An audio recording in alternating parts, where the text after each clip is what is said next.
बिस्मिल्लाहिर्रहमानिर्रहीम, अस्सलाम वालेकुम और खुश आमदीद इस उम्मीद और दुआ के साथ कि आप खैरियत से हैं। एक्सप्रेसो का एक नया एपिसोड और एक नई सुबह। मैं हूं इमरान हसन और मैं हूं अर्मिला हसन। उम्मीद करते हैं आप बिल्कुल ठीक ठाक होंगे, मजे में होंगे। सुबह आपकी अच्छी हुई होगी, कोई बात नहीं, अच्छी नहीं हुई तो अच्छी कर देते हैं। आपको बता दें पेट्रोल सस्ता हो गया है। पेट्रोल सस्ता हो गया। आप क्या बताएंगी, लोग रात को इंतजार कर रहे थे बहुत सारे। आप और हमारे प्रोड्यूसर साहब ने फ्यूल डलवा लिया गाड़ियों में, जो कल शोर में जाया था। दोनों ने कि सस्ता होगा तो डलवाएंगे। तो क्या मजबूरी आपको बताऊं, लेकिन यस डलवा लिया है। लेकिन इस नुकसान को अगली जो फ्यूल फिलिंग है ना, उसमें हम फिल करेंगे और इसमें हम पूर करेंगे। लेकिन चले जी, अगर आपने नहीं डलवाया फ्यूल, आप उन चंद खुशकिस्मत लोगों में से आप रिजर्व पे चल रहे हैं, हुकूमत ने रिलीफ दिया है, तो आप जरूर इसका फायदा उठाइए। मुबारक हो, पाकिस्तानी कौम को कुछ न कुछ सहूलत तो मिले। लेकिन मैं इस पे बात करने से ज्यादा बात करना चाहता हूं कि डियर ट्रांसपोर्टर्स और तमाम जो सब्जी और फ्रूट बेचने वाले हैं, किराए कम करें और सब्जियों की कीमतें कम करें। अब आप जो बहाने बनाते हैं ना कि डीजल महंगा है, तो कल डीजल सस्ता हो गया। डीजल की कीमत 30 रुपए की बड़ी कमी हुई है। पेट्रोल की नई कीमत जो है 270 रुपए फी लीटर हो गई है, जबकि हाई स्पीड डीजल की बात कीजिए तो 258 रुपए फी लीटर हुआ है। 270 रुपए भी खुश होना बनता है। नहीं, वैसे 100 रुपए जब क्रॉस करते थे, आई रिमेंबर डैडी इतना वो गुस्सा करते होते थे। अच्छा जी, लाइट डीजल की नई कीमत 152 रुपए 68 पैसे हो गई, जबकि मिट्टी के तेल की जो फी लीटर कीमत है 164 रुपए हो गई है। इसहाक डार साहब ने भी इमरान की तरह ट्रांसपोर्टर से दरख्वास्त की है, मैं और डार साहब सेम पेज पे, कि किरायों में कमी की जाए और कहा गया है कि आवाम को रिलीफ दिया जाए। अगर हुकूमत रिलीफ दे रही है किसी शक्ल में, और ये 30 रुपीज जो लाइट डीजल सस्ता हुआ है, it's a very big number हमारे आजकल के हिसाब से देखा जाए, तो उसके हिसाब से तो आपको किरायों में कमी करनी चाहिए। और हर चीज को हम पेट्रोल या पेट्रोलियम मसनूआत से रिलेट करते हैं कि एक चीज पेट्रोल महंगा होता है तो ऑब्वियसली हर चीज पे इम्पैक्ट आता है, तो अब अगर सस्ता हुआ है तो उसका भी इम्पैक्ट हर चीज। और मैं हमें डार साहब को रिक्वेस्ट करने के बजाय जो हमारी इंतजामिया है ना, जो जिला हुकूमत है, एडमिनिस्ट्रेशन है, उसको इन्फोर्स करना चाहिए। आज चाहिए एसी डीसीस को, जो सारे ट्विटर के ऊपर मौजूद है माशाल्लाह हमारे सिविल सर्वेंट्स। आप जरा आज ये जो हवाई अड्डे कह रहे हो, बस के जो अड्डे, इनके जरा चक्कर लगाइए, जो सब्जी मंडियां हैं इनके चक्कर लगाइए और इन्फोर्स कराइए कि कीमतें कम हो। अगर कोई कीमत ज्यादा चार्ज कर रहा है तो उसके ऊपर ये चीज आनी चाहिए। आगे बढ़ते हैं, अच्छी खबर है। और दूसरी जानिब तुर्की के अंदर कल हमने जिक्र किया था, इंतखाबात जारी हैं। सदर तैयब उर्दवान जो कि एक बड़े मकबूल रहनुमा है तुर्की के अंदर, लगता है ऐसे है कि तैयब उर्दवान साहब जीत जाएंगे। 50% वोट अभी तक तो हासिल नहीं कर पाए। उनके मुकाबिल जो कमाल किलिश दारोगलू दूसरे नंबर पर हैं। तुर्की के इलेक्शन बोर्ड के सरबराह ने यह तस्दीक की है कि अब जो 28 मई को इंतखाबात का दूसरा मरहला है, इसमें फैसला होगा कि who is actually going to win. लेकिन कल अपने कॉरिडोर में और बैल्कनी में आके खिताब किया और फातिहाना खिताब किया तैयब उर्दवान साहब ने। उनके मुताबिक के वो इलेक्शन जीतने की तवक्को रखते हैं, लेकिन अगर उनके मुताबिक कौम ने दूसरे राउंड का इंतखाब किया है तो ये भी अच्छी खुश आइंद बात है। और उसके बाद देखते हैं जी दूसरे मरहले के अंदर टर्की के अंदर जो बड़े इंपॉर्टेंट इलेक्शंस है ऑब्वियसली उनके लिए, उनकी ओवरऑल इकोनॉमी या दीगर मामलात जो स्टेट से रिलेटेड है। So let's hope for the best कि कौन जीतता है, और उसके बाद जो पाकिस्तान का इस पे इम्पैक्ट जो टर्की के साथ ताल्लुकात है उस पर किस तरह से आता है। बिल्कुल, कल एक और अहम डेवलपमेंट हुई, इस पे हम इन डिटेल्स तो प्रोग्राम में आगे जाके बात करेंगे। लेकिन जिक्र करना जरूरी है, आपको मालूम है 9 मई को पाक फौज की अहम तनसीबात के ऊपर कुछ बुलवाइयों ने हमले किए, नुकसान पहुंचाया। इसी पर कल एक खुसूसी कोर कमांडर्स कॉन्फ्रेंस हुई। पाक फौज ने कौमी तनसीबात पर हमला करने वाले अफराद पर पाकिस्तान आर्मी एक्ट और ऑफिशियल सीक्रेट एक्ट के तहत भी मुकदमा चलाने का ऐलान कर दिया है। और ये खुसूसी कोर कमांडर्स कॉन्फ्रेंस थी जिसकी सदारत चीफ ऑफ आर्मी स्टाफ ने की। इसकी डिटेल्स आपको बताएंगे, लेकिन it was a very important minute. और अब इसका सियासी माहौल पर क्या असर होगा, ये बड़ा अहम सवाल है जिसका जवाब हम ओबियसली आज तलाश करने की कोशिश भी करेंगे। और इसके साथ साथ अहम डेवलपमेंट ये है कि आज कौमी सलामती कमेटी का भी इजलास है। वज़ीर आज़म ने तलब किया है, इसमें चीफ ऑफ आर्मी स्टाफ और दीगर जो अहम हमारे दिफाई हुक्काम है वो मौजूद होंगे। इस पे क्या अहम फैसले होते हैं, इस पे भी आपको आगाह रखेंगे। लेकिन अभी आपको बताते हैं आज की बड़ी खबर।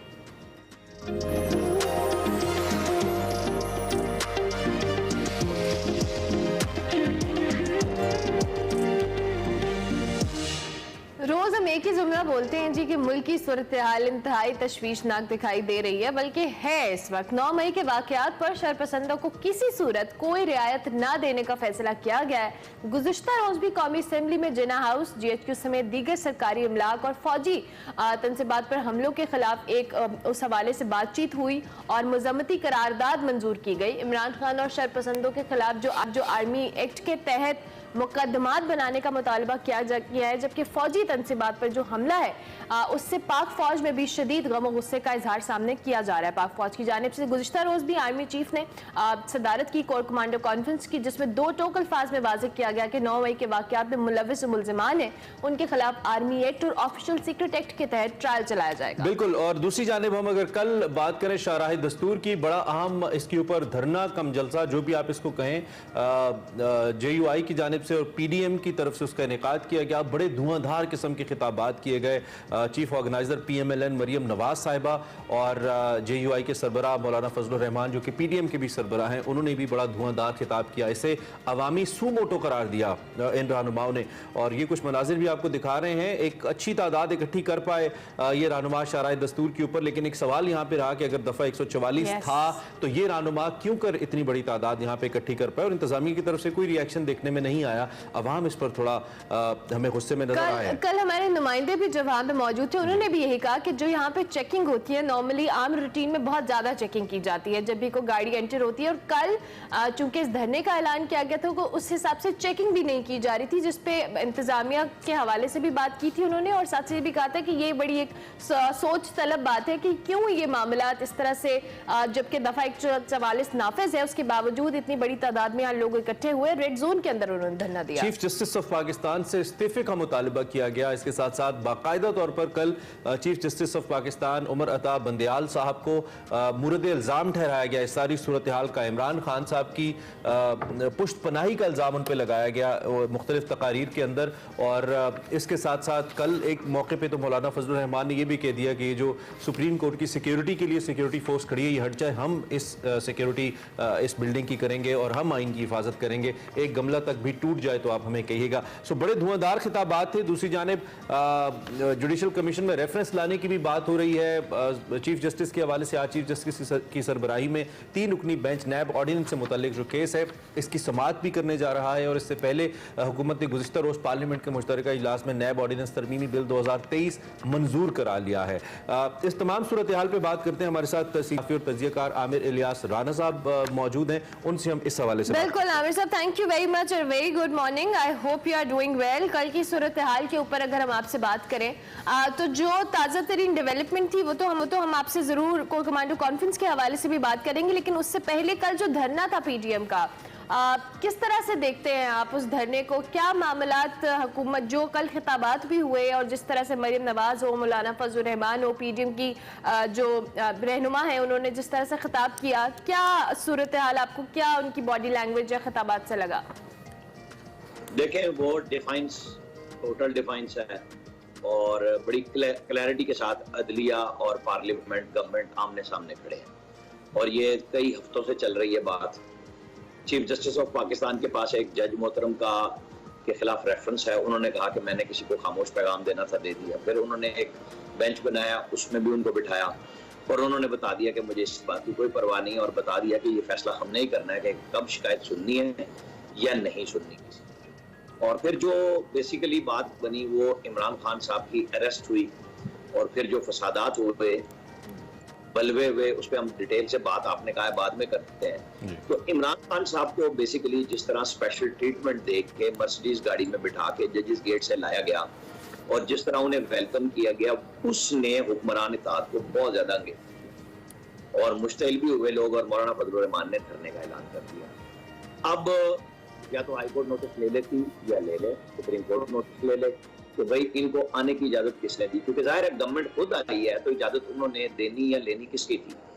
और उनका ख्याल ये था कि जब 25 मई पिछले साल इमरान खान साहब को अदलिया ने खुद कहा, रेड जोन तो नहीं कहा लेकिन ये कहा कि इस्लामाबाद इनको आने दें और वहां तक आए, और फिर जो घेराव जलाओ झगड़ा ब्लू एरिया में हुआ, रेड जोन के बिल्कुल ऊपर हुआ, लोग घुसने के लिए कंटेनर टाप रहे थे, तो सुप्रीम कोर्ट में तौहीन अदालत की कार्रवाई पे चीफ जस्टिस साहब का था कि शायद लोगों ने आंसू गैस से बचने के लिए दरख्त जला दिया, शायद इमरान खान को इतला न पहुंची हो। ये मैं इसलिए मुवाजना कर रहा हूँ कि ये वो 1 साल का सारा बारूद इकट्ठा हुआ था जहनों के अंदर कि भाई ये क्या हो रहा है, कि इमरान खान साहब के लिए फिर जब वो मंगवाई गई इंटेलिजेंस रिपोर्ट्स के क्या इमरान खान को इतला हो गई थी कंटेनर पे कि सुप्रीम कोर्ट का क्या ऑर्डर है, तो वो भी पता चल गया कि इतला भी हो गई थी।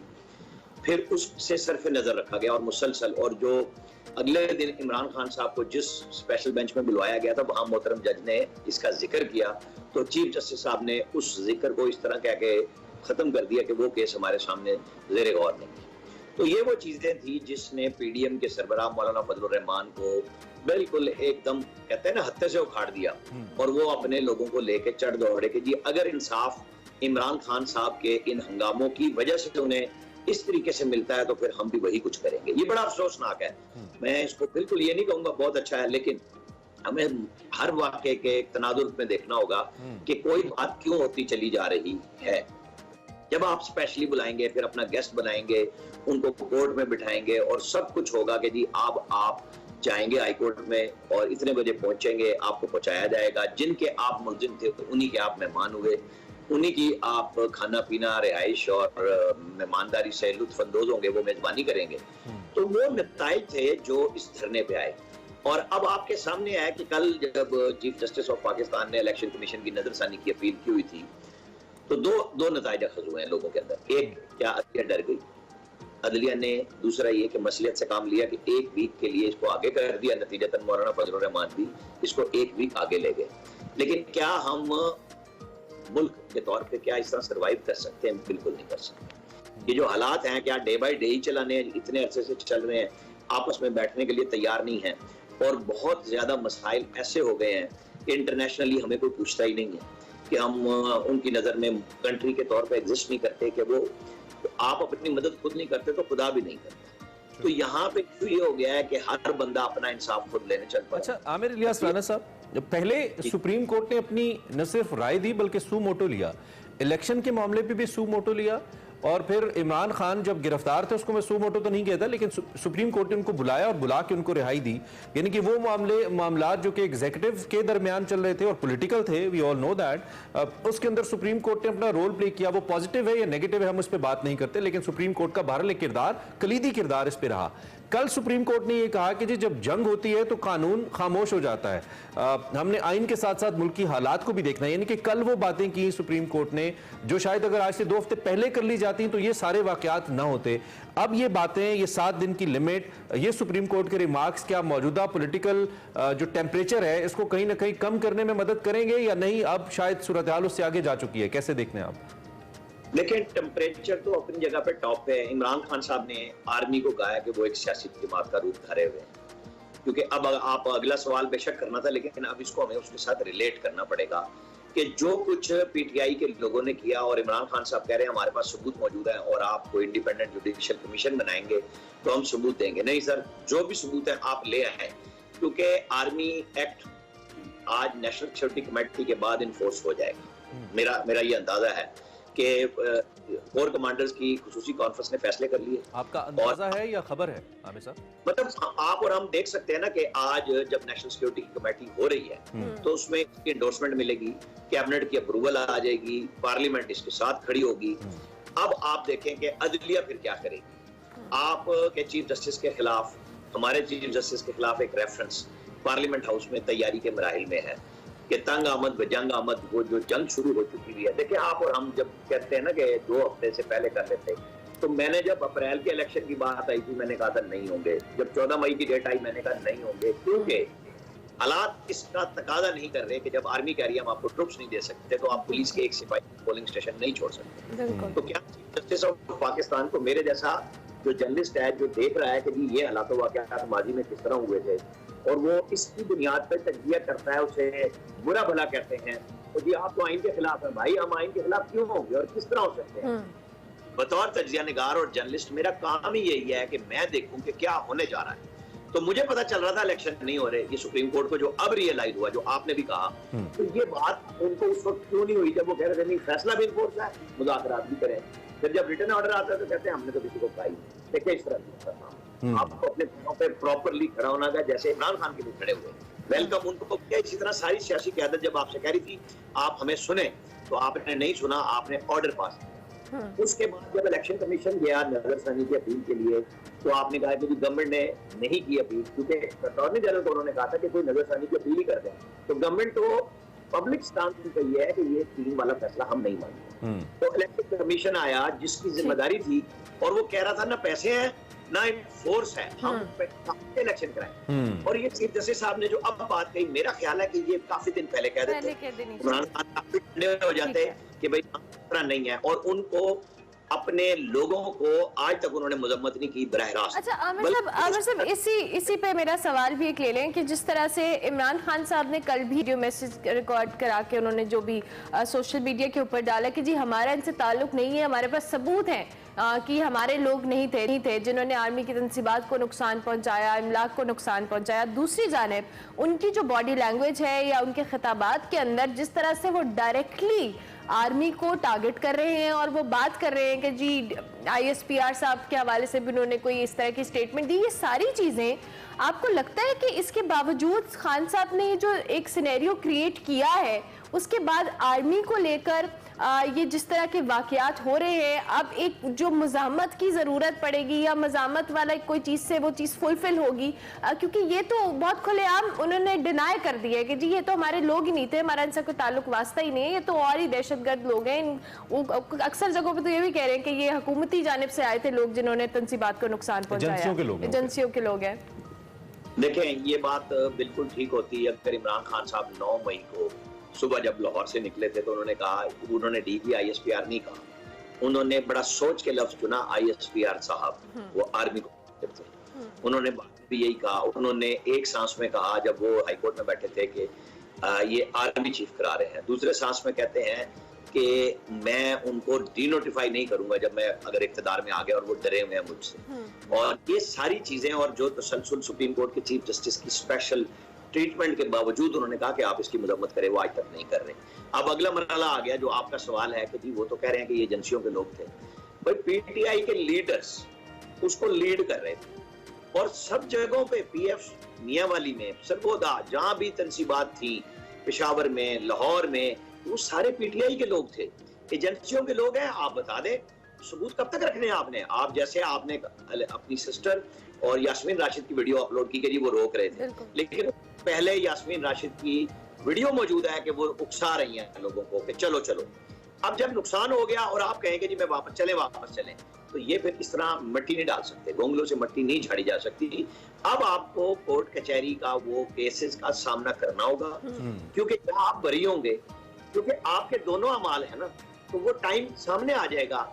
आपकी जियो फेंसिंग भी हो चुकी है कि कौन सा मोबाइल कब कहां पे आप लोग उस वक्त बात कर रहे थे, आपकी अवेलेबिलिटी मौजूद थी। वो जो इंतजामी लैप्स हुआ है उसकी इन्वेस्टिगेशन अलग से शुरू हो चुकी है कि जी लिबर्टी से लेके कोर कमांडर हाउस तक कैसे पहुंचे। असल इशू ये है कि ये लोग टारगेट पे कैसे थे। वो जो मुराद सईद साहब की एक ऑडियो थी ना कि कहा गया कि सब जगह पहुंचे जो बताई गई है, अब ये सब चीजें कनेक्ट होंगी, डॉट्स इनके मिलाए। अच्छा आमिर साहब, क्या अब आगे क्या देख रहे हैं आप? बड़ा अहम इस कौमी सलामती कमेटी का इजलास है, आपने उसका तज़किरा किया, आपको क्या दिख रहा है तहरीक इंसाफ का मुस्तकबिल क्या देख रहे हैं आप? मेरे ख्याल में इमरान खान साहब को फौरी तौर पे अपनी पॉलिसियों से रजू करना होगा, वरना जाहिर है कि इन्हीं ही की लीडरशिप इसके केसेस में आएगी। और जब ये साबित हो जाएगा, अभी तो एक बात है और कोर कमांडर कॉन्फ्रेंस से या ISPR की प्रेस रिलीज से कुछ चीजें तो जाहिर होती है ना कि छोटे बच्चे तो वो भी नहीं है, वो कह रहे हैं कि एविडेंस कलेक्ट हो गया है। आर्मी चीफ पेशावर जाके कहते हैं कि मंसूबा साज हो, उस पर अमल कराने वाले हों, अमल करने वाले हों, उकसाने वाले हों, तरगीब देने वाले हों। 4-5 चीजों को उन्होंने पेशावर में कहा, फिर कल कोर कमांडर कॉन्फ्रेंस ने उसको दोबारा इंडोर्स किया कि हमारे पास सबूत मौजूद हैं और ऑफिशियल सीक्रेट एक्ट और आर्मी के एक्ट के तहत होगा। अब बहुत सारे लोग सोशल मीडिया पे आर्मी एक्ट सिविलियन पे नहीं लागू होता। इमरान खान साहब पूरी हुकूमत जो मौजूद थी, एक बच्चे पे, लड़के पे आर्मी एक्ट लगा और इन्होंने पूरी तरह उस पर बाकी सिविल सोसाइटी कह रही थी कि ना लगने दे, लेकिन ये खामोश रहे।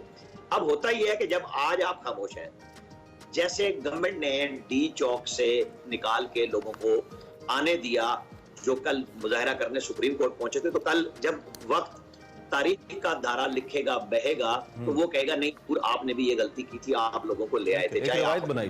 ठीक, तो ये चीजें इमरान खान साहब के मुसलसल सामने आ रही हैं, उनके अपने बयानात। पाकिस्तान के अंदर इत्तफाक है कि ये वाहिद सियासतदान है जो इन्होंने भाषण अपोजिशन के तौर पे दिए थे, उसका उलट इन्होंने हुक्मरान के तौर पे किया। ठीक है आमिर साहब, वही बातें की ये इमरान खान साहब और उनकी टीम के सोचने का काम है कि वो बतौर सियासी जमात क्या रोल प्ले करना चाहते हैं। मेरा ख्याल है उनके लिए मुश्किलात आगे आ रही है, आगे आ रही है। ठीक हो गया, thank you very much Aamir साहब, बहुत शुक्रिया आपने हमें ज्वाइन किया। आमिर इलियास राना हमारे साथ मौजूद थे, bureau chief Islamabad, senior तज्जियाकार।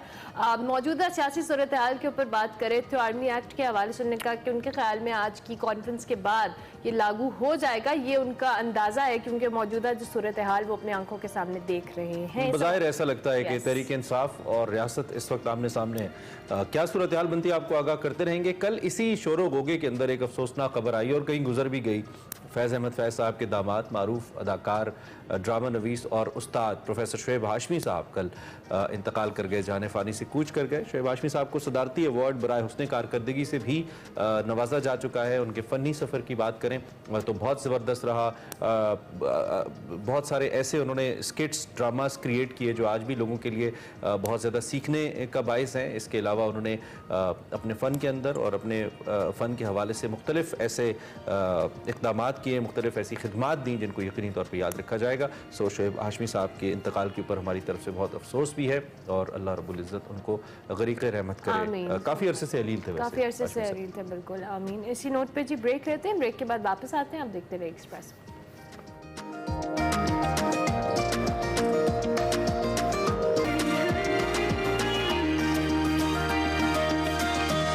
Welcome back to Expresso. Break पे जाने से पहले हम सियासी सूरत हाल पे बात कर रहे थे या सियासी पहलू पे बात कर रहे थे जो मौजूदा सूरत हाल है। इससे पहले हमने प्रोग्राम के आगाज में भी जिक्र किया, कल खुसूसी कोर कमांडर्स कॉन्फ्रेंस हुई। It was very important because इसका जो एलामिया जारी किया गया अमला, उसके अंदर बड़ा कैटेगोरिकली कुछ चीज़ों के ऊपर बात की गई और कौमी जो तनसीबात हैं, फौजी तनसीबात हैं, इस पर हमला करने वालों के खिलाफ सीक्रेट एक्ट के तहत और फौजी एक्ट के तहत, आर्मी एक्ट के तहत जो कार्रवाई है वो करने का फैसला किया गया। इसके साथ साथ कैटेगोरिकली ये भी कहा गया कि जी इसमें किसी भी किस्म का जिसका हिस्सा रहा है, चाहे वो इसको कोई अमली तौर पे करने वाला था, उसकी प्लानिंग में मुलव्विस था, उसको उकसाने वाला था, उसको हैंडल करने वाला था, वो सभी बराबरी की बुनियाद पे उनको ट्रीट किया जाएगा। और दूसरी जानिब ये भी कल कोर कमांडर्स कॉन्फ्रेंस ने, इस फोरम ने ये भी कहा कि हमें मालूम है कि ये कौन कर रहा है, इसको मजीद आप जो है वो हकायक को मस नहीं कर सकते। तो इस वक्त जो सूरत हाल है इस पर हमने बात करनी है कि किस हद तक पॉसिबल है आर्मी एक्ट और ऑफिशियल सीक्रेट एक्ट के तहत ट्रायल किया जाना। और फिर आज बड़ा इंपॉर्टेंट कौमी सलामती कमेटी का इजलास है जिसमें कुछ अहम फैसले मुतवक्के हैं। ये सूरत हाल किस जानिब जा रही है, हम इस चंक में इसी पे बात करें। बिल्कुल, ब्रिगेडियर रिटायर्ड हारिस नवाज हमारे साथ मौजूद हैं। ब्रिगेडियर साहब, thank you very much, good morning, I hope you are doing well. Brigadier साहब, थैंक यू। ये जो कल कॉन्फ्रेंस हुई है इस हवाले से, और कल बड़े वाशगाफ अल्फाज में कहा गया है कि जिन लोगों ने भी, जिन शरपसंदों ने आर्मी तनसीबात हों, आर्मी के इमलाक हों, उनको नुकसान पहुंचाया है, उनको आर्मी एक्ट के तहत उनके खिलाफ ट्रायल चलाया जाएगा। और पाक फौज में पहले भी हमने देखा था कि जो ISPR की जानिब से प्रेस रिलीज जारी की गई थी उसमें बहुत कैटेगोरिकली जमात का नाम लेकर, शख्सियात का नाम लेकर कहा गया था कि ये मामला अब इस जिस तरह से फौजी इमलाक को नुकसान पहुंचाया गया इस पे एक्शन लिया जाएगा। और आप कल की कॉन्फ्रेंस में बड़ी इंपॉर्टेंट थी, किस तरह से देख रहे हैं आप ये मौजूदा सूरत हाल को? देखें, कल जो एक स्पेशल कोर कमांडर कॉन्फ्रेंस थी ये बहुत ही वाकई अहम थी, क्योंकि जिस तरीके से 9 मई को इंसिडेंट हुआ है और चीफ आर्मी स्टाफ जनाब ने इसको ब्लैक डे कहा, honestly I also feel it was a terrific day. और उसमें उन्होंने बड़ी क्लियर बात सरकार ने कहा है कि ये हमें इररिफ्यूटेबल एविडेंस मिल गई है CCTV कैमरेज के थ्रू कि कौन कौन इसमें प्लानर्स थे, कौन इसमें एग्जीक्यूटर थे, कौन इसमें इंस्टिगेटर थे, किन्होंने अंदर जाकर ये जलाओ घिराव कर रहे थे, सब चीज़ों को पता चल गया और इनके खिलाफ सख्ती से कार्रवाई होगी। क्योंकि आर्मी ने बहुत ही प्रोफेशनल तरीके से बहुत इसको रिस्ट्रेन शो किया ताकि किसी हालत में भी जो हमारा दुश्मन चाहता है कि पाकिस्तान की फौज और अवाम में क्लैश हो, फौज पे जो अवाम पे एतमाद है उसमें दरार पड़ जाए, खुदा न खास्ता फौज कमजोर हो, तो इसलिए उन्होंने कहा कि उनको हम जरूर सजा देंगे और इनके स्पेशल मिलिट्री कोर्स में ट्राएंगे। आर्मी एक्ट और ऑफिशियल सीक्रेट एक्ट के तहत इनको सजा दी जाएगी।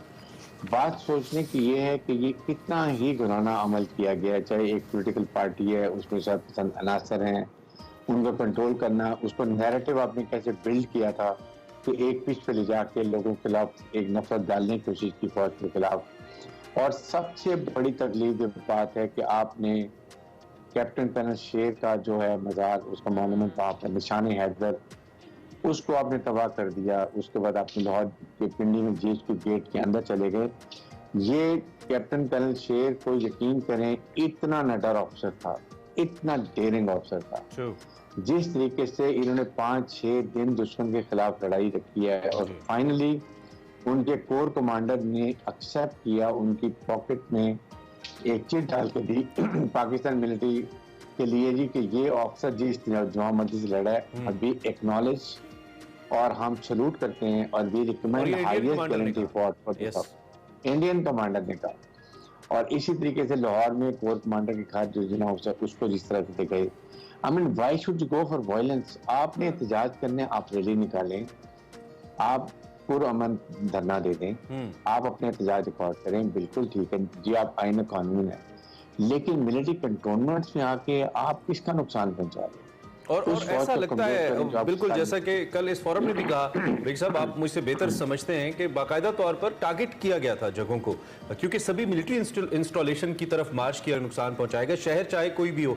दूसरी जानिब आप ये भी बताइए कि इमरान खान साहब जो तहरीक इंसाफ के सरबराह हैं, कल उन्होंने कहा कि ये लोग हमारे नहीं हैं, हमारे पास सबूत है कि ये एजेंसियों के लोग थे। उन्होंने बराह रास्त कल पाकिस्तान की एजेंसियों पर इल्जाम लगाया और उन्होंने कहा कि हमारे पास सबूत हैं और ये इसलिए किया गया ताकि क्रैकडाउन किया जाए बाद में हमारे ऊपर। हमारे पास ये सबूत है कि एजेंसियों ने किया है। इस पर आप क्या कहेंगे? अब देखें इमरान, यही इशू इमरान खान की यही मिस्टेक्स हैं कि ये सोचे समझे बगैर इल्जाम तराशी शुरू कर देते। क्या आपकी मुसल्लह फौज अपने इस तरह के शहीदों को बेहुरमती करेंगे? क्या वो कोर कमांडर के घर में ऐसी हरकत करवाएंगे?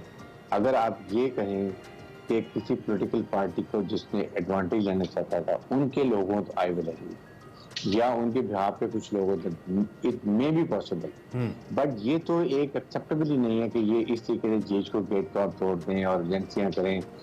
आप फिर जाके यही बात बार बार कहते हैं कि इसमें चीफ आर्मी स्टाफ डायरेक्ट मुलव्वस है। इमरान खान शुड रियलाइज कि आप सियासी तरीके से लड़े, आप फौज को ड्रैग ना करें। आपको चाहिए कि आप जिस वक्त चेंज ऑफ कमांड हुई थी, आप अपने एक लैक ऑफ मिसट्रस्ट था, आप उसको रिपेयर करके बजाय कि आप और बढ़ाते जा रहे हैं। और फिर उसके बाद अभी भी देखें कितना फौज ने रिस्ट्रेंट शो किया। यहाँ तक उन्होंने कहा कि जिस तरह चीफ जस्टिस पाकिस्तान ने कहा है कि दोबारा मुज़ाकरात को शुरू करें and we are there to help out जहाँ भी हम कर सकते हैं। इससे ज्यादा और क्या कर सकते हैं? Now they should focus on political issues, economical issues. क्या अभी कोई स्पेस मौजूद है ऐसी जिसमें क्योंकि पाक फौज ने कहा है कि वी आर एपॉलिटिकल, हमारा पॉलिटिक्स से कोई ताल्लुक नहीं है, लेकिन दूसरी जाने सिक्योरिटी मामलात को तो फौज ही ने देखना है। आई मीन इस मुल्क के अंदर कोई भी ऐसा अमल हो नहीं सकता है जिसमें फौज का किरदार ना हो, और वो अहम किरदार है। और इस कॉन्टेक्स्ट में एतमाद इदारों के दरमियान होना बहुत जरूरी है, जमातों के दरमियान भी होना बहुत जरूरी है। और मैं इसमें कोई बुरी बात भी नहीं है अगर मुख्तलिफ सियासी जमातों के रहनुमाओं के साथ एक कोऑपरेटिव एटमॉस्फेयर के अंदर फौज काम करती है। तो क्या कोई स्पेस मौजूद है कि तहरीक इंसाफ और फौज के हुकाम के दरमियान कोई बात हो पाए, ये फासला कम हो? ऐसा अब लगता है आपको इस सारी 9 मई के बाद इन पर्टिकुलर? देखें ये तो मुश्किल लगता है, लेकिन सियासी अमल तो जारी रहना चाहिए ना। आप उसके लिए हुकूमत ने जो कल जिस तरह का जाके वहां पर एक हरकत की है, सुप्रीम कोर्ट के सामने चले गए, मौलाना फजलुर रहमान, मरियम नवाज ने जो लैंग्वेज इस्तेमाल की है चीफ जस्टिस के खिलाफ, even not calling chief justice बल्कि अता बंदयाल कह के पुकारा गया, आप रिजाइन करें, आपको हम ड्रैग करके निकाल देंगे, ये कर देंगे। आई मीन फिर 144 की जो सेक्शन की, ये चीजें नहीं होनी चाहिए। चीफ जस्टिस ने जनरल को और अली जफर को, एडवोकेट को, यही कहा कि वी वांट कि आप इस पॉलिटिकल प्रोसेस को दोबारा शुरू करें and find a political solution. इसलिए मेरे ख्याल में उन्होंने एक हफ्ते डिले भी की है, डेट दे दी है कि शायद इनमें कुछ सेंस डील करे और ये बैठ के इस मसले को हल कर सकते। ठीक है भाई साहब, थैंक यू वेरी मच अपना मौक़िफ़ देने की तशरीफ लाने के लिए। ब्रिगेडियर रिटायर्ड हारिस नवाज साहब कल की खुसूसी कोर कमांडर कॉन्फ्रेंस के ऊपर अपनी राय दे रहे थे, और जैसे कि हमने आपको बताया आज कौमी सलामती कमेटी का इजलास है, बहुत इंपॉर्टेंट है, इस हवाले से भी आपको हम आगाह रखेंगे। ब्रेक लेते हैं, ब्रेक के बाद वापस आते हैं, देखते रहिए एक्सप्रेसो।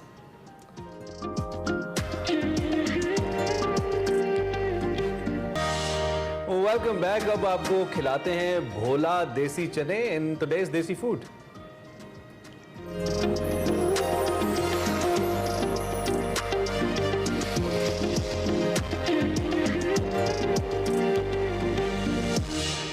नाजरीन, लाहौरी सबसे ज्यादा शौक से जो नाश्ता करते हैं वो है चनों का। इसीलिए आज मैं आई हूँ कच्चा रावी रोड, बाग मुर्ची लद्दा, जहाँ पर है उस्ताद बोला चने वाले, जो कि 50 साल से ज्यादा अरसे से यहाँ पर देसी मुर्ग चने बना रहे हैं और लोग बहुत ही शौक से इनसे नाश्ता करना पसंद करते हैं। आए लोगों से पूछते हैं कि उनको इनके नाश्ते की खास बात क्या लगती है। आप कहाँ से हैं? मैं भाटी से हैं। भाटी से जी हैं। जी। अच्छा, कितना अर्सा हो गया यहाँ से चने खाते हुए, नाश्ता करते हुए? 30 साल हो गए हैं। इतने अरसे से आप यहाँ से चने खा रहे हैं, तो इनके चनों की खास बात क्या लगती है? अच्छे चने, काली मिर्च के चने हैं, अच्छे चने हैं, देसी मुर्गा डालते हैं ये, इसलिए हम खाने आते हैं। आप कहाँ से हैं? मैं इधर ही साथ ही रहता हूँ, रिक्शा चलाता हूँ। मुझे तो कम से कम भी 10-15 साल हो गए इधर का नाश्ता करते हुए। सुबह का नाश्ता मैं इधर ही करता हूँ। टेस्ट कैसा है इनका? इनका टेस्ट दूसरों से अलग है, मतलब मिर्च मसाला ज़रा सही है। आप कहाँ से हैं? हम बिलालगंज से आए हैं। हम यहाँ से 20 साल से चने खा रहे हैं। 20 साल से आप माशाल्लाह इनका नाश्ता कर रहे हैं, तो इनके नाश्ते की ऐसी क्या खास बात लगती है आपको? इसकी नाश्ते की ये खासियत है कि इनका जो जायका है ना वो नहीं बदला। जो आज से पहले था ना पुराना जायका, वही जायका है और बाकियों से बहुत अच्छे चने हैं इनके। आप कहाँ से हैं? जी, मैं भगवानपुरा से आया हूँ और स्पेशली मैं इनके पास आता हूँ। इनके चने बड़े ज़बरदस्त हैं। इनकी खास बात क्या लगती है नाश्ते? खास ये है इनका टेस्ट बड़ा अच्छा है और बिल्कुल अलग टेस्ट है। मैं अपने एरिया में इस तरह के चने मैंने आज तक नहीं खाए। ख़ास तौर पर जो ये देसी मुर्गा डालते हैं उसके साथ इनके चने का जो टेस्ट है वो बहुत दुबाला हो जाता है, ज़बरदस्त हो जाता है। तो मैं तो बड़ा फ़ैन हूँ इनके चने का। कितना अर्सा हो गया यहाँ से नाश्ता करते हुए?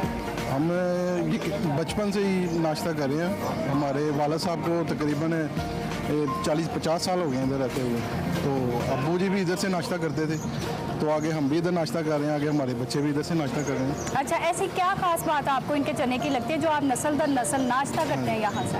ये एक तो ये देसी मुर्गा इसमें डला होता है, उसका जायका जो उनसे ना बहुत ज़्यादा टेस्टी लगता है। तो दूसरी बात, इसमें जलन वगैरह नहीं होती खाने के बाद, तो मज़ा टेस्ट बहुत ज़्यादा, जिसकी वजह से बच्चे जो उनसे है ना वो किसी के और चने के खाते नहीं हैं। तो हमारी जो सी तकरीबन ये कह लें कि चौथी नस्ल है बच्चों की जो यहाँ से नाश्ता कर रही है। मुझे ये बताएं, लाहौरी नाश्ते में चने ही खाना क्यों पसंद करते हैं? ये लाहौरी क्योंकि उनको पैदाइशी लगे होते हैं, उनके बाप दादा ये खाते हैं, जिसकी वजह से, क्योंकि ये मशहूर जो है ना ये चने पूरे लाहौर में चने ही मशहूर हैं ज़्यादातर। खास बात क्या लगती है आपको इनके चनों की? खास बात इस तरह के चने जो है, क्वालिटी जो है यार इस तरह का कहीं पे नहीं है और ऐसे लगता है जैसे घर के चने हैं। और अच्छा, कहीं और से आपने नाश्ता किया चनों का और यहाँ से किया, तो क्या फ़र्क लगता है आपको? जी, जो म्यार इनका है ना वो बाकी चने वालों का नहीं है। जहाँ जब इनके वाले साहब यहाँ पे लगाते थे वो आगे पुरानी दुकान पे, मैं तो तब से यहाँ पे आ रहा हूँ। हमारे साथ मौजूद है यहाँ के ऑनर मेहर खलील साहब। आप मुझे बताइए कितने अरसे से आप ये काम कर रहे हैं? ये तकरीबन मेरे वालिद साहब को 70 साल हो गए हैं काम करते हैं ये चनों का। तो मुझे तकरीबन कोई 5-6 साल हो गए इधर आते। यहाँ पर आप सिर्फ चनों का नाश्ता बनाते हैं या इसके अलावा भी कुछ बनाते हैं? नहीं, देसी मुर्गे चने हमारे पास होते हैं और इंशाल्लाह ताला आगे से देसी मुर्गे का सालन भी लगाएंगे हम। चनों में मुर्ग के अलावा और क्या सर्व करते हैं? इसके अलावा हमारे पास कोफ्ते होते हैं, वो ब्रॉयलर के हैं। ये जो अंडे हैं ये भी ब्रॉयलर के। चनों के साथ लोग ज्यादातर नाश्ते में क्या खाना पसंद करते हैं? ये नान, कई नान खाते हैं, कई स्पेशल नान लगवा लेते हैं जिसके ऊपर ज़्यादा तेल लगते हैं। आपके चनों की खास बात क्या है जो लोग इतने शौक से आपके पास नाश्ता करने आते हैं? खास ये देसी चने होते हैं और देसी मुर्गा होता है, जो मियाँ वाली के चने होते हैं वो इस्तेमाल करते हैं। हमारे पास 1 नंबर देसी मुर्गा होता है, गोल्डन मिस्री लिए नहीं पकाते, देसी। ये जो हमारे घर में जो मसाले इस्तेमाल होते हैं ना वो ही हम इधर करते हैं। जो वाले साहब के हाथ का टेस्ट है वो ये टेस्ट इधर है हमारे पास। जब आपके वालिद साहब ने 50 साल पहले ये काम शुरू किया था तब प्लेट कितने की थी और आज एक प्लेट चनों की कितने की है? तकरीबन उस टाइम 2-3 रुपए की प्लेट थी, अब जो है 100 रुपए की है। कौन सी मशहूर शख्सियत आपसे नाश्ता करती रही हैं? इधर क्रिकेटर भी आते हैं, वो सिंगर वगैरह भी आते हैं, लोग आते हैं, बड़े बड़े अच्छे आते हैं, गाड़ी में नाश्ता करके चले जाते हैं। तो टाइम क्या है आपके रेस्टोरेंट का? सुबह 4 बजे से लेके शाम 5 बजे से। नाजरीन, मेरे लिए नाश्ता आ चुका है जिसमें है देसी मुर्ग चने, तिलों वाले नान और गर्मियों की सौगात कच्ची लस्सी और इसके साथ आया है रायता। इसको ट्राई करते हैं। नाजरीन, इस नाश्ते का टेस्ट वाकई घर के नाश्ते जैसा ही है। आप लोग भी एक बार जरूर ट्राई करें। मिलते हैं अगले नए देसी खाने के साथ। अल्लाह हाफिज।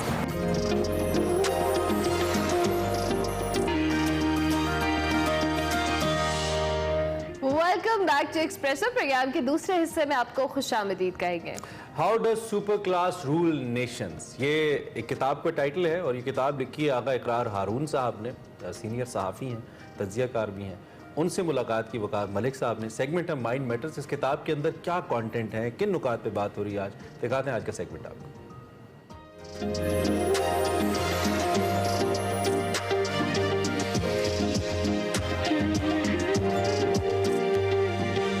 अस्सलाम वालेकुम नाज़रीन, मैं वकार अहमद और आप देख रहे हैं माइंड मैटर्स। मेरे साथ आज हैं आगा इकरार हारून साहब, सहाफ़त में एक बहुत बड़ा नाम पाकिस्तान का।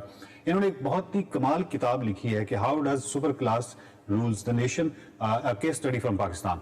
सो इस किताब के हवाले से बहुत सारे सवालात हैं। आगा साहब बहुत शुक्रिया, आप आजकल अपनी इस किताब के हवाले से काफ़ी मसरूफ़ चल रहे हैं और उसके बावजूद आपने टाइम दिया। अच्छा, मेरा पहला सवाल ये है कि हाउ द वर्ल्ड वर्क्स एक बुक है नोम चॉम्स्की की, और वो शुरू ही इससे होती है कि नेशनल सिक्योरिटी काउंसिल मेमोरेंडम 1950 का एक डॉक्यूमेंट अमेरिका का, जिसमें सेक्रेटरी ऑफ स्टेट जो है वो कह रहा है कि हमारी जो आबादी है वो सिर्फ पूरी दुनिया का 6% है, जबकि हमारे पास जो वेल्थ है वो 50% है, जिसकी वजह से ऑफकोर्स रिजेंटमेंट होगी, हमारे दुश्मन पैदा होंगे। तो हमें ये जो सॉफ्ट आइडियाज है ना, ये जो ह्यूमन राइट्स, ये जो निचले तबके के ऊपर लेके आने वाला, इनको सरफे नजर करना होगा, और पावर की जो एक्चुअली डायनामिक्स हैं या पावर की जो साइकोलॉजी है उसको वे करना है, और ये जो इस तरफ ये जो वेग आइडियाज हैं, ये जो सॉफ्ट है, इनकी तरफ नहीं जाना। तो सुपर क्लास तो इसी तरह करती है। आपकी किताब के अंदर जो सुपर क्लास है वो भी यही कर रही है। देखिए, बात ये है वकार, सुपर क्लास चाहे डेविड रॉकऑफ के वाली हो चाहे पाकिस्तान की हो, सुपर क्लास के डायनामिक्स एक ही होते हैं, और उसका मकसद एक होता है, उसका मकसद होता है ताकत। और उसका मकसद ये होता है ना सिर्फ ताकत जो उसके पास है, बल्कि आने वाली अपनी नस्लों के लिए भी ताकत का एहतमाम करना। बिल्कुल। अच्छा, मेरी था मसला है कि मैं 34-35 साल से जर्नलिज्म कवर कर रहा हूँ, और मेरा main core area of work जो है आपको पता ही है, वो स्ट्रेटेजिक यानी कि वॉर कवरेज भी की और डिफेंस भी कवर किया, फॉरेन अफेयर्स सारी उम्र कवर किया, वो पढ़ाता भी हूँ। तो मेरे स्टूडेंट्स हमेशा ये कहते थे कि सर आप हमें जो पढ़ाते हैं आप इसे डॉक्यूमेंट क्यों नहीं करते, आप इसकी ऑथरशिप क्यों नहीं लेते। तो जब मैं बैठा ऑथरशिप लेने के लिए, सोचा कि आप लिख ही दूँ, तो आप वाले सवाल मेरे सामने आ गए कि सुपर क्लास को तो एक्सपोज करना इतना को मुश्किल है कि कोई एक ताना दूसरे बाने से और दूसरा बाना एक नए ताने के साथ जुड़ा है, और वो एक ऐसा सर्कल है जो कि आपकी सिम्बियोटिक को उससे बाहर निकलने नहीं देता है। अच्छा, हमारी सुपर क्लास इतनी ज्यादा खतरनाक है बाकी जो एक इंटरनेशनल स्टैंडर्ड है सुपर क्लास का, कि हमारी सुपर क्लास इमीडिएटली रिश्तों में बंधी हुई है। किसी की बेटी, किसी की बहू है, किसी का बेटा, किसी का दामाद है। उसी दुनिया से जो आप इसको मुख्तलिफ कह रहे हैं, वो शायद इस वजह से भी ये अक्सर में नजर आता है क्योंकि हमारे यहाँ एक स्टडी के मुताबिक 72% जो शादियां हैं वो ओवरऑल कल्चर में भी बरादरियों में होती हैं, और सो दैट की बरादरी का वोट और वो सारा हर चीज बरादरी में है, तो उसी का शायद ऊपर उसमें भी नजर आता है। लेकिन सुपर क्लास में तो बरादरी है ना। हाँ, वो डेफिनेटली। देखिए, हमारे यहाँ पे बहुत लफ्ज इस्तेमाल होते हैं जिसमें अशराफिया कहते हैं, आप एलीट कहते हैं, लेकिन एलीट भी लफ्ज छोटा है। जब आप सुपर क्लास को समझने की कोशिश करते हैं तो एलीट तो कोई भी हो सकता है जिसके पास पैसा हो, लेकिन जरूरी नहीं है कि उस एलीट का इमीडिएट रिश्तेदार कहीं ऐसी जगह पे बैठा हो जहां पे एक टेलीफोन कॉल करने से उसके पैसे में 3 गुना फायदा हो जाएगा, इजाफा हो जाएगा। तो इसीलिए पावरी बात मैं मानता हूं कि फॉर एग्जाम्पल एक फैमिली उन्होंने अपनी उसी में करना है, जिसको यानी कि क्लान जिसको आप कहते हैं, वो अपनी जगह पे है, लेकिन ये खुद एक बहुत बड़ा क्लान है। इस सुपर क्लास ने पहले, ये सुपर क्लास हमारे करीब ही कहीं रहती थी। फॉर एग्जाम्पल आज से 50 साल पहले या 60 साल पहले लाहौर का मॉडल टाउन जो है वो एक सुपर क्लास की जगह होगा। फिर इस सुपर क्लास ने फैसला किया कि हम आम इंसानों के साथ क्यों रहें। फिर गेटेड कम्युनिटी का कॉन्सेप्ट शुरू हुआ। फिर आप देख लें कि फिर एक आपको सीरीज नजर आती है हाउसिंग सोसाइटीज की, जो गेटेड कम्युनिटीज हैं, जो गेटेड हाउसिंग है, वो फिर हम हमारे साथ रहना भी पसंद नहीं करते हैं। वो उन्होंने अपनी एक जगह में रहते हैं जिसके अंदर उनका और जो बाहर लोग हैं उनके दरमियान कोई राब्ता नहीं है। नॉम चॉम्स्की को दोबारा कोट करूंगा, एक बड़ी खूबसूरत ज़हन में इस वक्त बात आ रही है कि उन्होंने कहा कि जो सच है, अब यकीनन आपने अपनी किताब में बहुत सच लिखा होगा, वो कहते हैं कि जो सच है ये पावर के साथ बोलने का कोई फायदा नहीं है, because power already knows it. यानी वो उसकी एक मिसाल लेते हैं कि हेनरी किसिंजर से आपको सच बोलने की जरूरत नहीं है, वो उसको पहले ही पता है। आपने जो सच बोलना है वो पावरलेस के साथ बोलना चाहिए। तो मैं ये समझूं कि जो आपकी किताब है ये वो सच है जो कि पावरलेस के साथ बोला गया, क्योंकि वही कोई तब्दीली के इम्कानात हो सकते हैं। वो तो ऑलरेडी उनको तो पता है कि पावर को तो पता है कि सच क्या है। आपने बहुत अच्छी बात की है, पावर को तो पता है कि सच है क्या, और बल्कि पावर ने तो वो सच ही बताना है आपको जो कि वो बताना चाहती है।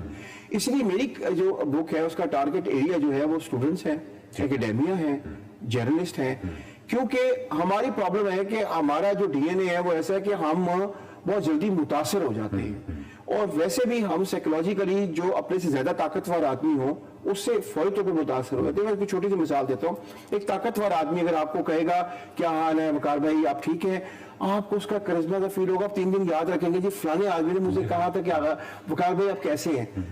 हम डीएनए के तौर पे जो साउथ एशिया का डीएनए है ये ताकतवर से बड़ी जल्दी मुतासर हो जाता है, और वही डीएनए का फायदा फिर वही ताकतवर इंसान उठाता है। वो आपको ख्वाब बेचता है, वो ख्वाब फौरी तौर पे एक्सेप्ट कर लेते हैं। आगे साहब हम ना एक ऐसे दायरे के अंदर जा रहे हैं कि जो मुश्किल हो गया उस पर बात करना, मतलब ये तो बात उस तरफ चली जाएगी कि ये जो मीनिंगलेसनेस है या मीनिंगलेस लाइफ गुजारने वाला बंदा है जो कि मुतासर हो जाता है पावर से और फौरी तौर पे, और इसको जनरली वो स्लेव मोरालिटी नक्शे कहते हैं और मास्टर मोरालिटी का, तो मेरा मतलब है कि ये किसी और दायरे में दाखिल हो जाए। तो मैं एक और सवाल आपसे इससे जुड़ा कर लेता हूँ, वो ये है कि ये जो जॉर्ज ऑरवेल का 1984 कि यानी पुराना जो बादशाह का निज़ाम आता था फादर टू सन, अब वो उस तरीके से तो नहीं है वरासती निज़ाम, बट पावर ने एक और शेप चेंज कर लिया डेस्टोपियन एक सोसाइटी ने एक और तरह से कि अब इदारे बनाए जाएं और उनके अंदर प्रोटेक्ट किया जाए, और कोई जरूरी नहीं है फादर टू सन, वो किसी न किसी जगह फादर टू सन करेगा, लेकिन ये है कि उसकी शक्ल अब चेंज हो गई है, लेकिन है ये उसी तरह का निज़ाम।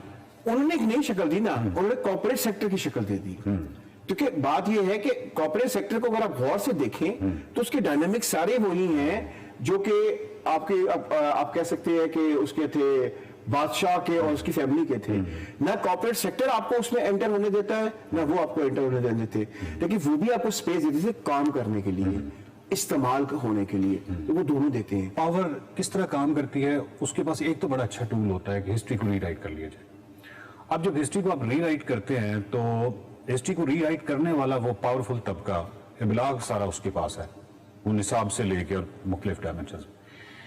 अब ये जो दूसरा तबका है जिसको आप चाहते हैं कि बुनियादी तौर पे वो ना सिर्फ सच से वाकिफ हो बल्कि अपने हुकूक को पहचाने और वो सारा मामला, तो इसके लिए जो हिस्ट्री रीराइट की गई है उसको एक्चुअली हिस्ट्री से रोशनास करवाना, ये भी एक काम है, और यकीनन आपने इस किताब में किया। बिल्कुल किया। अच्छा अगर आप मुझे ये पूछें कि आप ये बताएं कि ताकतवर तबका कौन सा एक सिंगल टूल इस्तेमाल करता है जिससे उसकी ताकत बरकरार रहती है, तो वो मैं कहूंगा कंफ्यूजन।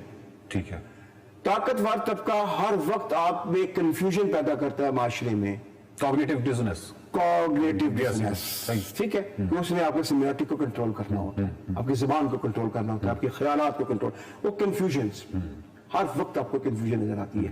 वो नई नई डिक्शन आपके पास लेकर आ जाता है। डायनामिक्स क्या है ताकत के? कंफ्यूजन पैदा करना और लोगों को यह एहसास दिलवाना कि तुम्हारे पास जो है उसका शुक्र अदा करो, इंकिसारी पैदा करना माशरे में, जिसके लिए बड़े नाम पाकिस्तान की सहाफत में भी आए और लिटरेचर में भी आए, मैं उनका नाम नहीं लूंगा। उनका काम था आप में और मुझ में इंकिसारी पैदा करना कि अल्लाह का शुक्र अदा करो जो तुम्हारे पास है, अल्लाह का शुक्र अदा करो जो तुम्हारे पास है। इंकिसारी पैदा करना एक मकसद होता है, कंफ्यूजन पैदा करना दूसरा मकसद होता है, और जो है जैसे कि बुनियाद पे एक्सेप्ट करना उनका तीसरा मकसद होता है। ये जब आप अपने माशरे में इंजेक्ट कर देते हैं तो फिर माशरा जो है वो डिसाइड हो जाता है। ये किताब कहाँ से मिलेगी? ये किताब दुनिया की तमाम इंटरनेशनल जितने भी इंपॉर्टेंट ऑनलाइन इंटरनेट लाइब्रेरीज हैं उसमें मौजूद है।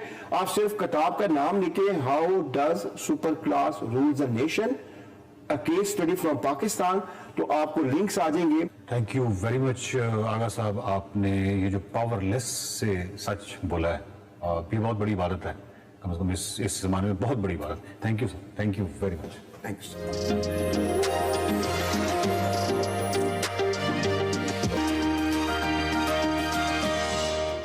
Welcome back to Expresso. Programme का सिलसिला आगे बढ़ाते हैं। अब एक्सप्रेसो टैलेंट से आपकी मुलाकात करवाते हैं। भाई जितने लोग भी हमारे शो में आते हैं हम कोशिश करते हैं, कुछ तो बड़े एक्सीलेंट होते हैं उन्हें हम हीरो कहते हैं, कुछ लोग ऐसे होते हैं जो अभी अपना सफर शुरू कर रहे होते हैं उन्हें हम एक्सप्रेसो टैलेंट के जुमरे में आपके सामने लेकर आते हैं और आपको बताने की कोशिश करते हैं कि देखिए लोग कैसे कैसे अपने आप को लेकर चल रहे हैं जिंदगी के अंदर। इस वक्त हमारे साथ अरमा अहमर मौजूद है, a kid with a very beautiful and different name.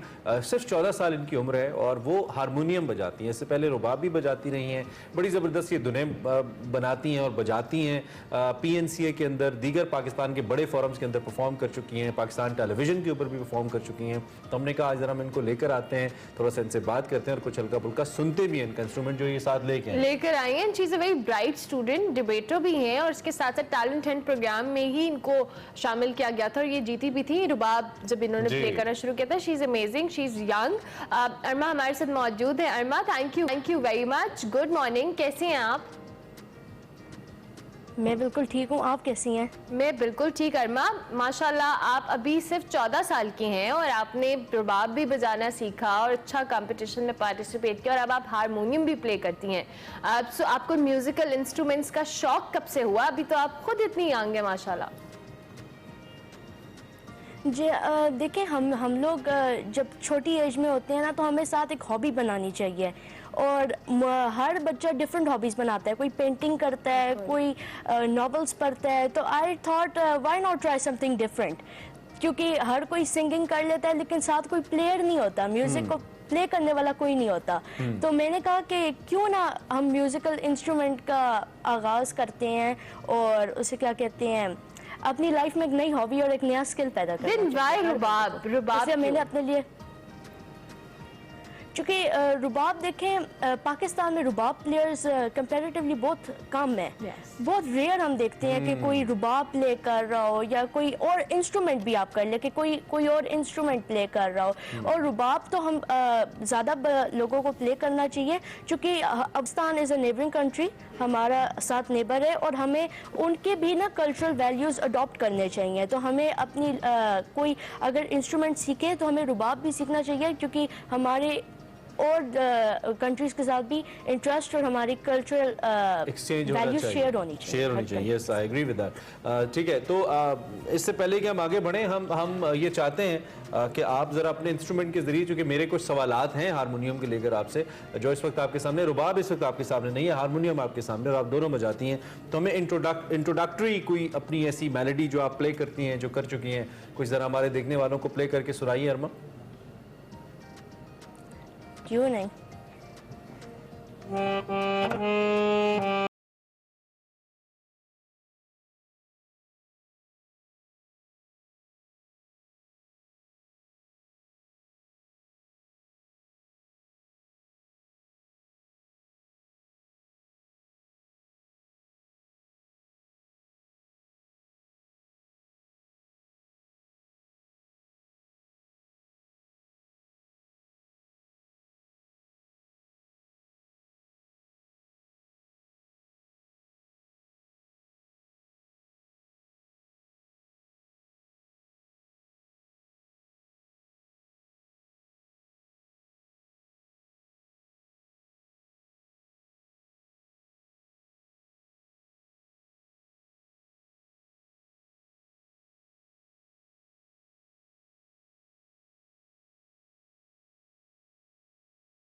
Amazing. जब आपको पता है बजा रही थी तो हमारी जो टीम है वो गा रही थी साथ साथ। हमें प्लेबैक के वो सिंगर की भी जरूरत नहीं है, हमारे पास है सिंगर। अच्छा अरमा, एक तो हारमोनियम, वैसे अरमला ने रुबाब के हवाले से ही पूछा, लेकिन मैं हारमोनियम के हवाले से इसलिए पूछना चाहता हूँ। रुबाब तो चलो एक डिफरेंट इंस्ट्रूमेंट हो गया, हारमोनियम एक तो बड़ा मशरकी साजीना है, और दूसरा ये कि इसको कंटेम्प्रेरी जरा जो बच्चे हैं या आजकल के यंगस्टर्स हैं वो कोई इतना थोड़ा कूल नहीं समझते बजाने में। तो आपने इसको चुना, आपकी अपनी चॉइस थी, किसी ने कहा, इसकी क्या वजह थी?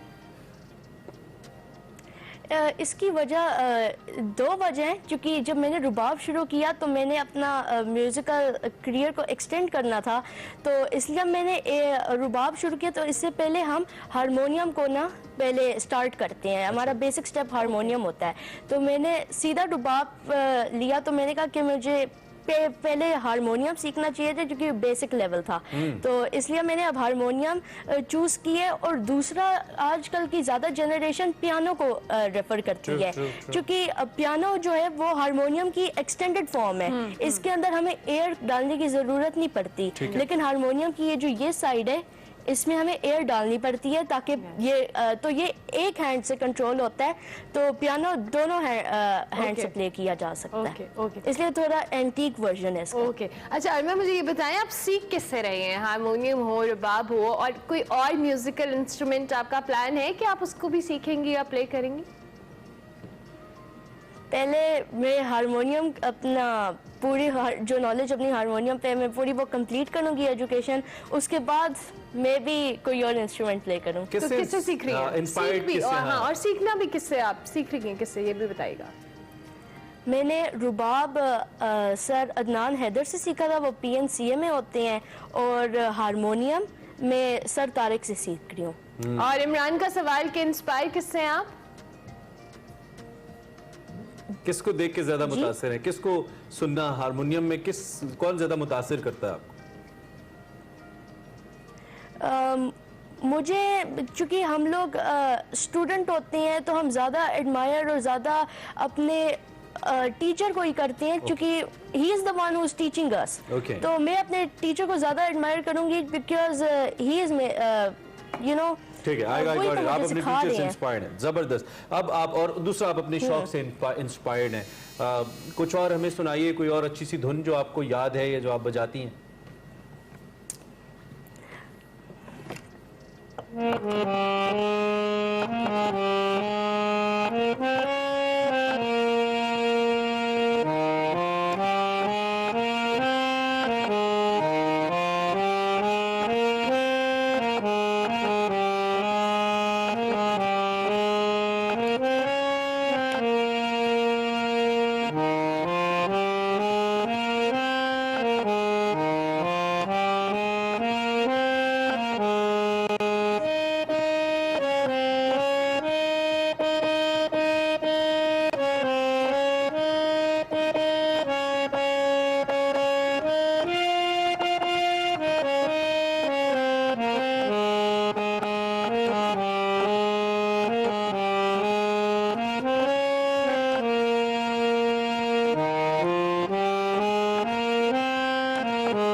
क्या सिर्फ कौमी नगमे और इस तरह के गीत ही यहाँ पे प्ले करती हैं, या इसके अलावा कोई अमूमी तौर पे जो गीत या गज़लें हैं वो भी बजाती हैं?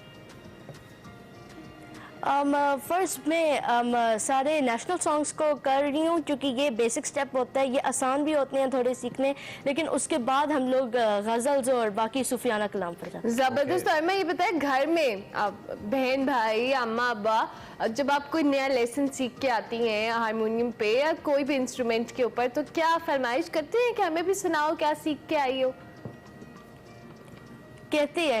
कहते हैं कि हमें भी सुनाओ, हम भी सीखना देखना चाहते हैं क्या सीख कर आई हो, क्या करके आई हो, तो फिर इसलिए उन्हें सुनाना पड़ता है ताकि उन्हें हो कि सीख भी रही है और इससे समझ तो भी आ। पढ़ाई भी साथ साथ कर रही हैं आप? आपकी जो डेडिकेशन है, जिस तरह से म्यूजिकल इंस्ट्रूमेंट्स को लेकर है, आपकी पढ़ाई में भी इतनी डेडिकेटेड है आप? जी, आई एम अ टॉपर। मैं वो स्टडीज को भी उसी तरीके से साथ लेकर जा रही हूँ। अमूमी तौर पे लोग बेटियों को इनकरेज नहीं करते म्यूजिक की तरफ आने में या म्यूजिक बजाने में, तो आपको आपकी फैमिली ने सपोर्ट किया इसमें? ऑफ कोर्स, बिल्कुल सपोर्ट किया। लवली। इन द एंड बहुत सारे यंग बच्चे आपको अभी देख भी रहे होंगे जो बहुत सारे म्यूजिकल इंस्ट्रूमेंट्स में उनको शौक भी है, कुछ गिटार भी सीखते हैं, कुछ वायलिन भी सीख रहे हैं। So anything you want to say to the young kids watching you? I'm just gonna say that keep on doing your work and be focused and have a right ambition and a strong ambition to do anything. If you have a strong ambition, you can accomplish anything.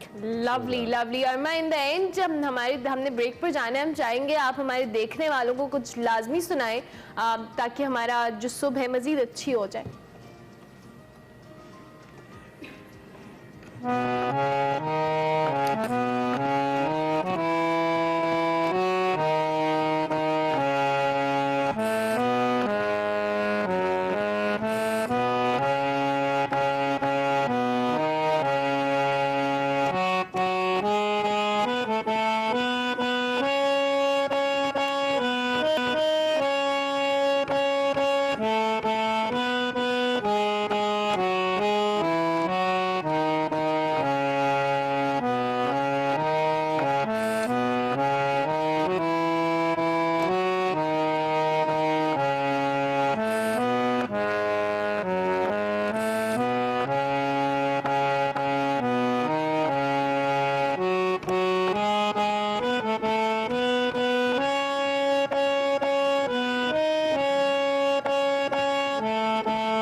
Sharma, बहुत अच्छा लगा आपसे बात करके, और कभी आपको singer की जरूरत पड़े तो we have in house talent with us. आप हमें बता सकती है, हमारी टीम में माशाल्लाह बड़े अच्छे सिंगर हैं जो तबाह आजमाई कर रहे थे और सही कर रहे थे। हमारे कानों पे जुल्म। चलिए अरमा, आपसे मिलकर अच्छा लगा, आप बड़ी इंस्पिरेशनल है माशाल्लाह। आपके सफर का आगाज है, अभी आप बिल्कुल बेसिक बजा रही हैं, लेकिन मुझे उम्मीद है कि नेक्स्ट टाइम जब भी हम आपसे मिलेंगे तो आप इससे बहुत ज्यादा और इंप्रूवमेंट लेकर आएंगी और हमें आपको सुनने में और मजा आएगा। लेकिन आपकी कोशिशों और आपकी फैमिली के लिए खास तौर पर अप्रिसिएशन है जो कि आपको ये मौका दे रहे हैं, आपके पेरेंट्स जो कि आपको आगे ला रहे हैं। क्योंकि हम हमेशा ये बात कहते हैं कि अगर आप चाहते हैं कि मुल्क तरक्की करे, आप तरक्की करें, अपनी बेटियों को जरूर इनकरेज करें, और इस तरह के फील्ड में जब वो जाना चाहें, किसी भी इंस्ट्रूमेंट्स को प्ले करें, तो जरूर उनको इनकरेज किया जाए। अभी हम ब्रेक लेते हैं, ब्रेक के बाद वापस आते हैं और फिर आपकी मुलाकात आज हम एक डाइटिशियन से भी करेंगे। मिलते हैं एक ब्रेक के बाद।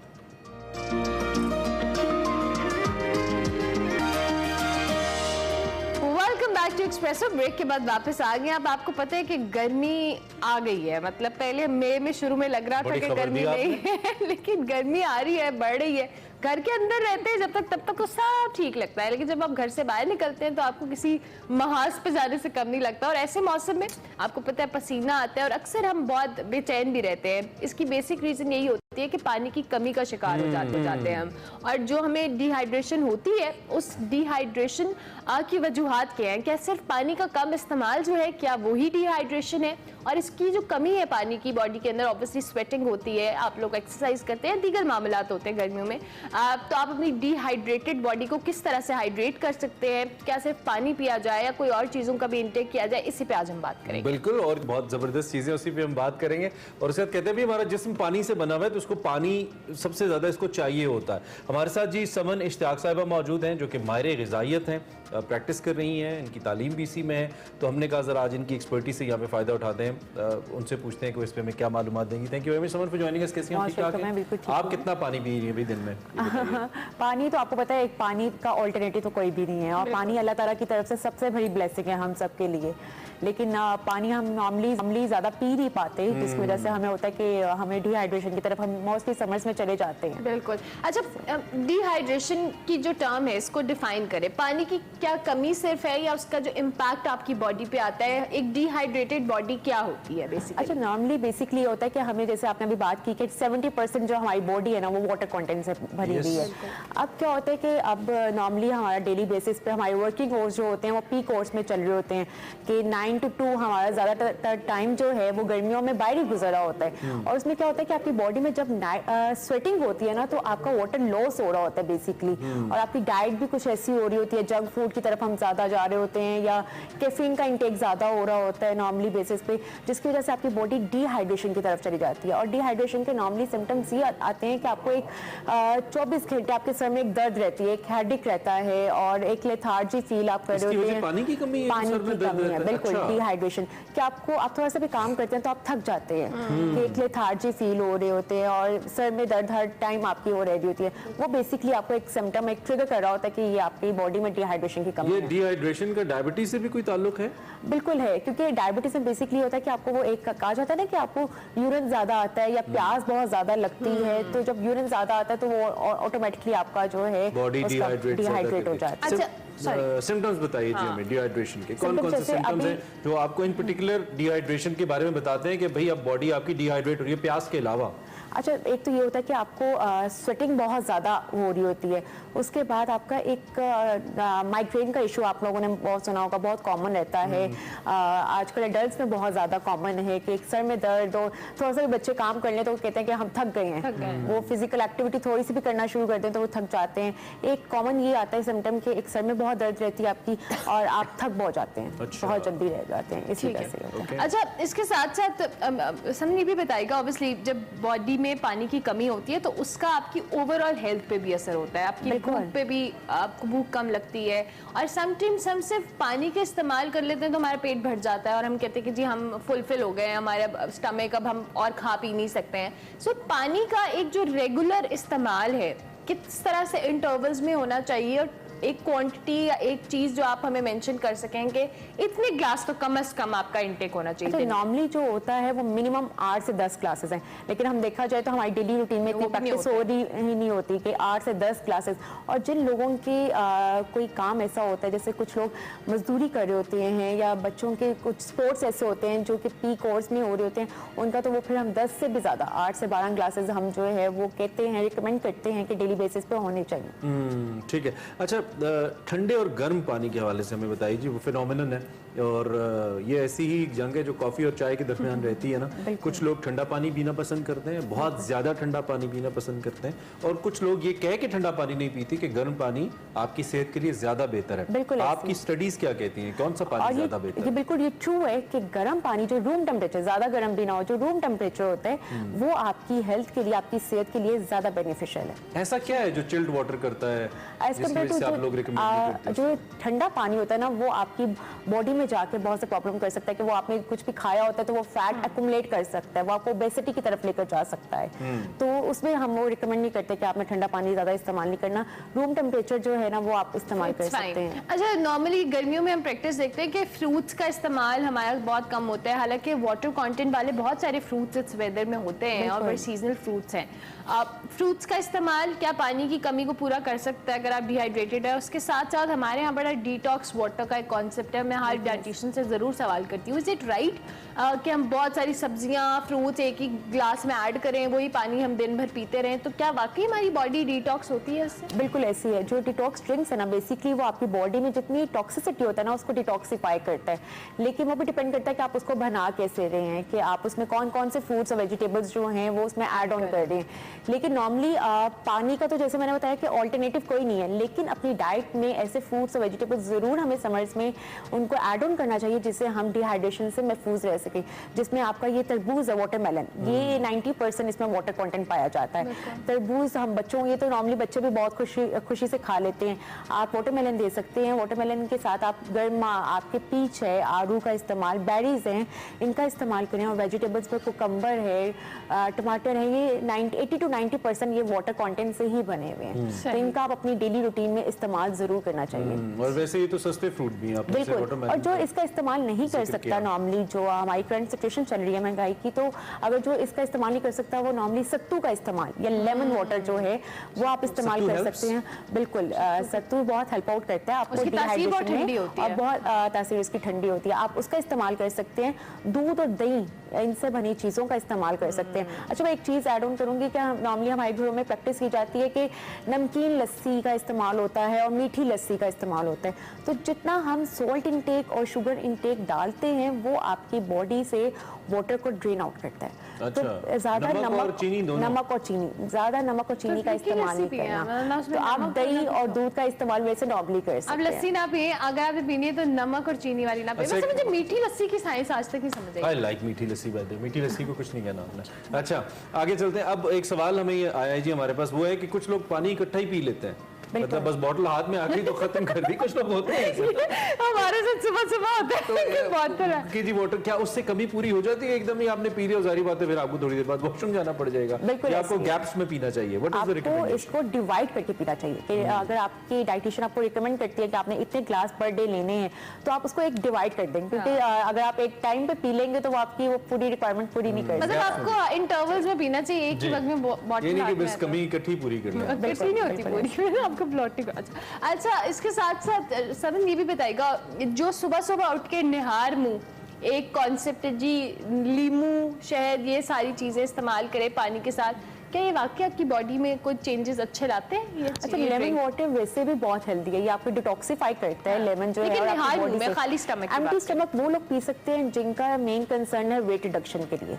तो ये लेमन वाटर जो है वो आप एम्प्टी स्टमक तब पीते हैं जब आपने वेट रिडक्शन की तरफ जाना होता है। अच्छा, ये आपको हेल्प आउट करता है। वैसे निहार मुंह पानी पीना रिकमेंडेड है? बिल्कुल, निहार मुंह आप जो आपका नॉर्मल वाटर होता है ना, आप वो पी सकते हैं। और कितना पिए? वो भी 1 से 2 ग्लास आप सुबह निहार मुंह वो पी सकते हैं। वो अच्छा हेल्प करता है, वो हेल्प आउट करता है। इवन आप उसमें चिया सीड्स, बेसिल सीड्स होती हैं, आप इसको डाल सकते हैं, इनकी तासीर ठंडी होती है, ये आपको डिहाइड्रेशन से महफूज रखती हैं। Chia seeds are really good. ठीक है, अब एक बिल्कुल आखिरी हिस्सा हमारा बच्चों के हवाले से, जो कि बच्चे पानी नहीं पीते, खेलते भी ज्यादा हैं, उनकी बॉडी के अंदर डिहाइड्रेशन का प्रोसेस वो ज्यादा हो रहा होता है, उनकी फिजिकल एक्टिविटी ज्यादा होती है। बच्चों के लिए क्या रिकमेंडेशन है आपकी, खासतौर पर जो यंग मदर्स हैं उनको, छोटे बच्चों के? अच्छा, बच्चों के लिए हम ये कि हम उनको शेक्स दे सकते हैं, फ्रूट जूसेस बच्चे बड़े शौक से पीते हैं, तो पैकेट जूस का ऑल्टरनेटिव ये है कि आप उनको घर में फ्रेश जूसेस, आजकल फालसा आया हुआ है, बच्चों को फालसे का जूस आप दे सकते हैं, पीच जूस दे सकते हैं। मुश्किल से बच्चों को भी जरा मीठी मीठी चीजें पसंद होती हैं। और बच्चों को स्मूदीज, दही में आप उनको योगर्ट में स्मूदीज बनाकर वो दे सकते हैं कि अगर वो पानी का इस्तेमाल बच्चे नॉर्मली नहीं करते, तो आप उन्हें ऐसे फ्रूट कंटेंट्स और ऐसे वेजिटेबल्स दे दें जिनसे उनकी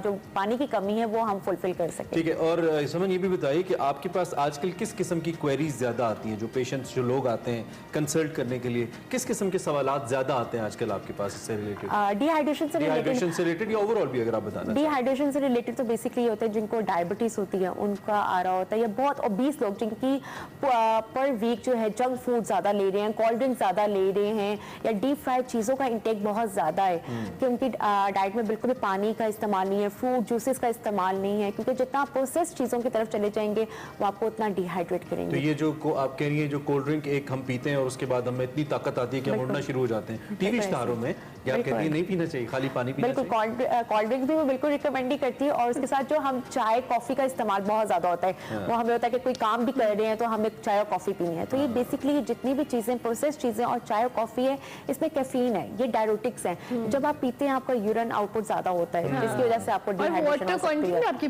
बॉडी से जब आप कैफीन का इस्तेमाल करते हैं। चाय बहुत से लोगों की रेड लाइन है, हमें पता है, लोग कहते हैं चाय रेड लाइन टर्म बड़ी खतरनाक है, चुप हो जाए आप, रेड लाइन क्या करने? Thank you very much for your presence, बहुत शुक्रिया, आपने बड़ी मुफीद बातें बताई हमें। ये वो बातें जो हम सबको कहीं ना कहीं पता होती ही हैं लेकिन हम भूल जाते हैं, तो हम आपको एक रिमाइंडर देते रहते हैं कि इन पे अमल करना बहुत जरूरी है। 12 ग्लास आपने कहे? नहीं, 8 से 12। 8 से 12 ग्लास पिए जी पानी, एक तो अभी उठ के पिए ना आप, हम ब्रेक में पी लेते हैं।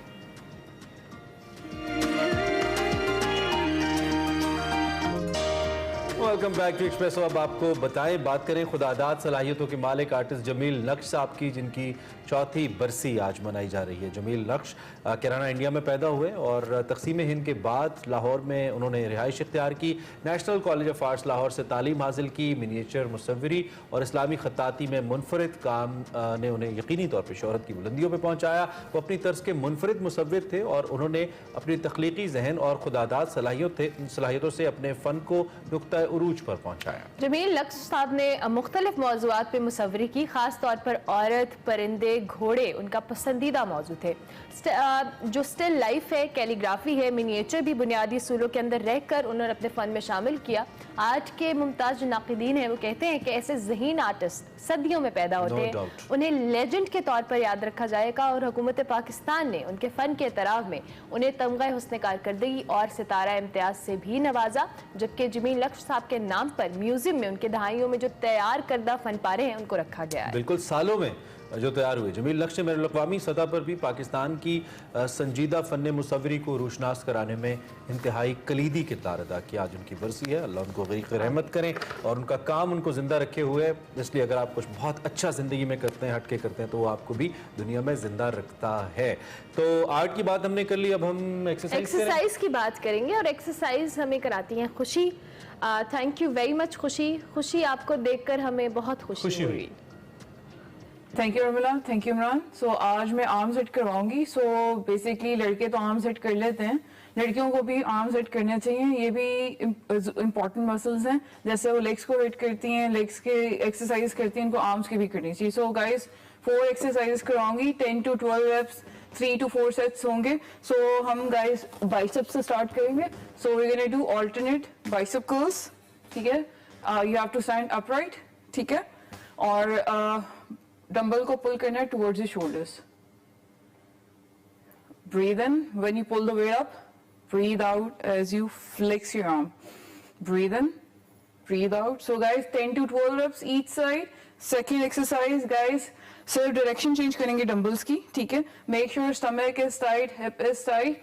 We gonna pull the dumbbell towards the shoulder. Make sure elbows are tight, stomach के ऊपर होनी चाहिए। And breathe up, breathe in when you pull the dumbbell towards your shoulders, breathe out. So guys, ये biceps की exercise है। biceps के 2 muscles होते हैं, हमने पहले बड़ा muscle hit किया था, अब हम छोटा muscle hit कर रहे हैं। So guys, we're gonna move to triceps. triceps में हम kickbacks करेंगे। So guys, side angle लेने, dumbbells आपने दोनों हाथों में पकड़ने हैं, hinge करना है, hip पीछे push करना है और आगे lean करना है आपने, और elbows उठानी है, elbows stomach से पीछे जाएंगी और आपने kickback करना है पीछे की तरफ dumbbells को। आपने जब किक बैक करना है तब ब्रीद आउट करना है, ये आपके ट्राइसेप्स को हिट करेगा।